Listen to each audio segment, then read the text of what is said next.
প্রত্যেকেই তার কাঙ্ক্ষিত বস্তু লাভের জন্য নানা কৌশল অবলম্বন করে থাকে। সম্পদের জন্য যে লালায়িত, সে তা অর্জনের নিমিত্তে ও সমৃদ্ধির জন্য বিভিন্ন রকমের কলাকৌশল ব্যবহার করে। ব্যবসা বাণিজ্য ও প্রবৃদ্ধি অর্জনের বিভিন্ন পদ্ধতি আবিষ্কার করতে সর্বদা সচেষ্ট থাকে। স্যাটেলাইট চ্যানেলগুলো দর্শকদের মন জয় করার জন্য আধুনিক বিভিন্ন প্রোগ্রাম ও নতুন নতুন অনুষ্ঠান সম্প্রচার করে থাকে। অনুষ্ঠানের উপস্থাপক ও সঞ্চালকদের এমনভাবে প্রশিক্ষণ দেওয়া হয় যাতে তারা দর্শকদের আকৃষ্ট করে তাদেরকে অনুষ্ঠান দেখতে আগ্রহী করতে পারেন। একই কথা প্রিন্ট মিডিয়া ও বেতারের ক্ষেত্রেও প্রযোজ্য। অনুরূপভাবে পণ্য বা সেবার উৎপাদকরা অর্থাৎ প্রোডাক্ট প্রমোটারদের মাধ্যমে ক্রেতাদের মন জয় করার জন্য কত রকম পদ্ধতি অবলম্বন করে। যেসব কলাকৌশলের মাধ্যমে কর্মক্ষেত্রে কাঙ্ক্ষিত উন্নতি করা যায়, সেসব কলাকৌশল জানতে এবং সেগুলোকে কাজে লাগাতে সবার মধ্যেই কম বেশি আগ্রহ দেখা যায়। মানুষের হৃদয় জয় করার অনেক পদ্ধতি ও কলাকৌশল রয়েছে। মনে করুন, আপনি একটি মজলিসে উপস্থিত হলেন। সেখানকার প্রায় 40 জন মানুষ রয়েছে। আপনি তাদের সঙ্গে মুসাফাহা করতে লাগলেন। প্রথমে একজনকে সালাম করে তার দিকে হাত বাড়িয়ে দিলেন। সে কোনো মতে হাতের অংশবিশেষ এগিয়ে দিয়ে শীতল কণ্ঠে বলল, স্বাগতম, স্বাগতম। আপনি দ্বিতীয় জনের কাছে গেলেন। সে পাশের একজনের সঙ্গে কথা বলছিল। আপনার সালাম শুনে সে হতচকিত কণ্ঠে সালামের জবাব দিল এবং আপনার দিকে না তাকিয়ে হাত বাড়িয়ে দিল। তৃতীয় জন তার মোবাইল ফোনে কথা বলছিল। আপনি সালাম দেয়াই সে হাত বাড়িয়ে দিল। কোনো মতে দায় সারা গোছের মোসাফাহা করল বটে, তবে সৌজন্যতা স্বরূপ কিছু বলল না, এমনকি আপনার প্রতি কোনো আগ্রহ দেখালো না। আর চতুর্থ জন আপনাকে আসতে দেখেই সালাম দেওয়ার জন্য দাঁড়িয়ে গেল। চোখে চোখ পড়তেই হাসি মুখে আপনার সঙ্গে কথা বলল। হৃদয়ের উষ্ণতা ঢেলে দিয়ে আপনার সাথে মোসাফাহা করল। আপনার সঙ্গে সাক্ষাৎ করতে পেরে সে বেশ আনন্দিত হয়েছে, অঙ্গভঙ্গির মাধ্যমে এটা প্রকাশ করল। অথচ আপনিও তাকে চেনেন না, আর সেও আপনাকে চেনে না। এভাবে আপনি সকলের সঙ্গে সালাম ও মুসাফাহা পর্ব শেষ করলেন। এখন বলুন তো, এই 4 জনের মধ্যে কার প্রতি আপনার আকর্ষণ সৃষ্টি হবে? নিশ্চয়ই চতুর্থ লোকটির প্রতি আপনি অন্যরকম আকর্ষণ বোধ করবেন। অথচ আপনি তাকে চেনেন না, তার নামও জানেন না, সে কোথায় কাজ করে, কি তার পেশা, কিছুই জানেন না। তা সত্ত্বেও সে আপনার হৃদয় রাজ্য জয় করে ফেলেছে। আর এটা সে কোনো টাকা পয়সা কিংবা বড় কোনো পদের ক্ষমতার দাপটে করেনি বংশমর্যাদার বলে। সে আপনার হৃদয় রাজ্য জয় করেছে কেবল কৌশলী আচরণের মাধ্যমে। এতে প্রতীয়মান হল, শক্তি, সম্পদ, সৌন্দর্য ও পেশার বড়ত্ব দিয়ে মানুষের হৃদয় জয় করা যায় না। বস্তুত মানুষের হৃদয় এর চেয়েও অনেক সহজে জয় করা যায়, কিন্তু তা সত্ত্বেও খুব কম মানুষই অন্যের হৃদয় জয় করতে পারে। আমার মনে আছে, বিশ্ববিদ্যালয়ে আমার এক ছাত্র মারাত্মক মানসিক রোগে আক্রান্ত ছিল। তার পিতা একজন উচ্চপদস্থ অফিসার ছিলেন। তিনি বিভিন্ন সময় বিশ্ববিদ্যালয়ে আসতেন এবং আমার সঙ্গে সাক্ষাৎ করতেন। আমিও তার ছেলের চিকিৎসার জন্য সাহায্য করেছি। আমি মাঝে মাঝে তাদের বাড়িতে বেড়াতে যেতাম। বাড়িটি দেখতে ছিল রাজপ্রাসাদের মতো।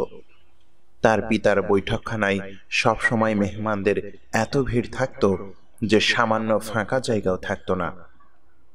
তার প্রতি মানুষের এত ভালোবাসা ও আগ্রহ দেখে আমি খুব অবাক হতাম। অনেক বছর পর একদিন তার বাড়িতে গেলাম।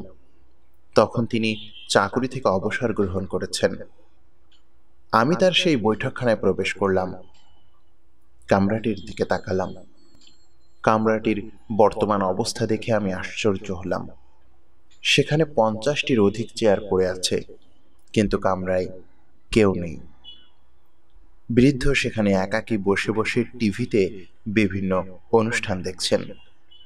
একজন সেবক তাকে চা কফি দিয়ে যাচ্ছে। আমি সেখানে তার সঙ্গে কিছুক্ষণ বসলাম। বের হওয়ার পর আমি ভাবতে লাগলাম, তিনি যখন চাকুরিতে ছিলেন তখন তার অবস্থা কেমন ছিল, আর বর্তমানে তার অবস্থা কি? আগে কেন মানুষ তার কাছে আসতো? কেন তারা তাকে ভালোবাসতো? এখন তাকে কেন সেরূপ ভালোবাসে না? কেন তার বৈঠকখানায় আগের মতো ভিড় নেই? আমি বুঝতে পারলাম, তিনি সদাচরণ ও অমায়িক ব্যবহারের মাধ্যমে মানুষের হৃদয় রাজ্যকে জয় করতে পারেননি।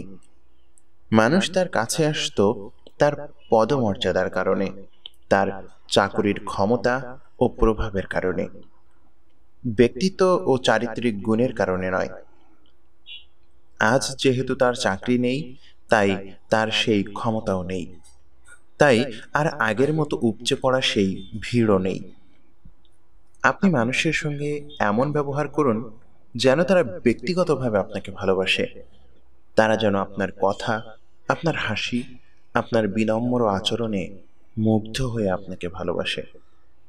তারা যেন আপনাকে ভালোবাসে অন্যের দোষ দেখেও তা পাশ কেটে যাওয়ার মহৎ গুণের কারণে, এবং অন্যের বিপদে স্বতঃস্ফূর্ত সাড়া দেওয়ার মানসিকতার জন্য। তাদের আন্তরিকতা ও ভালোবাসা যেন আপনার পদমর্যাদা ও অর্থের কারণে না হয়, বরং তা যেন হয় আপনার প্রতি তাদের হৃদয়ের ভালোবাসার কারণে। যে ব্যক্তি তার স্ত্রী সন্তানকে অর্থ, সম্পদ, খাবার দাবার সহ সব চাহিদা পূরণ করে, সে হয়তো তাদের উদরতুষ্টি লাভ করতে পারে, কিন্তু তাদের হৃদয়ের ভালোবাসা লাভ করতে পারে না।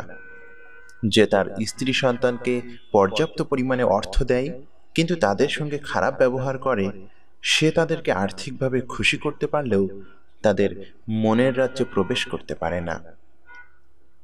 যদি আপনি দেখেন বিপদে পড়ে কোনো যুবক তার বন্ধু বা মসজিদের ইমাম কিংবা তার কোনো শিক্ষকের শরণাপন্ন হয়েছে কিন্তু নিজের বাবাকে জানায়নি, তাহলে এতে আশ্চর্য হবেন না, কারণ তার বাবা তার হৃদয়কে জয় করতে পারেনি, ভাঙতে পারেনি তার ও সন্তানের মাঝে বিদ্যমান অদৃশ্য দেয়াল।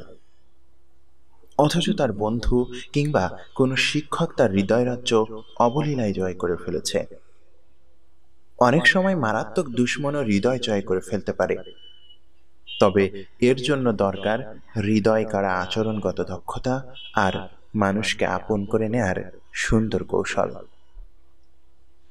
আরেকটি বিষয় ভেবে দেখুন, কিছু কিছু মানুষের ক্ষেত্রে আপনি হয়তো লক্ষ্য করেছেন, তারা যখন কোনো মজলিসে উপস্থিত হয়ে বসার জন্য জায়গা খুঁজতে থাকে, তখন উপস্থিত লোকদের মাঝে এক ধরনের প্রতিযোগিতা শুরু হয়ে যায়। সবাই তাকে ডাকতে থাকে, সবাই তাকে নিজের পাশে বসতে অনুরোধ করে। বলুন তো, এমনটি কেন হয়? কেন তার প্রতি সকলের এত আগ্রহ? কেন সবাই তার পাশে বসতে চায়? আপনাকে হয়তো নৈশভোজের জন্য কোনো ক্যাফেতে দাওয়াত দেয়া হলো। ক্যাফের নিয়ম হলো প্রত্যেক নিজ চাহিদা মতো ডিশ থেকে নিজ নিজ প্লেটে খাবার নিয়ে নেবে, তারপর ডিম্বাকৃতির কোনো একটি টেবিলে বসে খাবে। সেখানে আপনি হয়তো দেখে থাকবেন যে কেউ নিজের প্লেট পূর্ণ করার আগেই অনেকে তাকে ইশারা করে বলতে থাকে যে, এই যে এখানে ফাঁকা জায়গা আছে, এখানে বসুন। প্রত্যেকেই চাই সে তার সঙ্গে বসুক, কিন্তু অন্য একজন তার প্লেট পূর্ণ করে এদিক সেদিক তাকাচ্ছে, অথচ কেউ তাকে ডাকছে না, কেউ তার প্রতি কোনো ভ্রুক্ষেপ করছে না। সে একাকী কোনো একটি টেবিলে গিয়ে বসে খেয়ে নিচ্ছে। প্রথম জনের প্রতি মানুষের এত আগ্রহ, অথচ দ্বিতীয় জনের প্রতি কোনো আগ্রহ নেই। এর কারণ কি? কিছু মানুষ এমনও আছে যে তারা থাকে যেন তাদের হাতে বিশেষ চুম্বক আছে, যেটি দিয়ে দূর থেকেও তারা অন্যদের হৃদয়, মন আকর্ষণ করে থাকে। এরা কিভাবে অন্যদের হৃদয় জয় করলেন? বস্তুত এটা হলো বুদ্ধিবৃত্তিক এমন কিছু কলাকৌশল যার মাধ্যমে একজন মানুষ অন্য মানুষের হৃদয়কে জয় করতে পারে মানুষের ভালোবাসা অর্জন। সিদ্ধান্ত: অন্যের হৃদয় জয় করার এবং তাদের ভালোবাসা অর্জনের ক্ষমতা আমাদের জীবনকে করতে পারে আরও সুখময়, প্রাণবন্ত ও উপভোগ্য।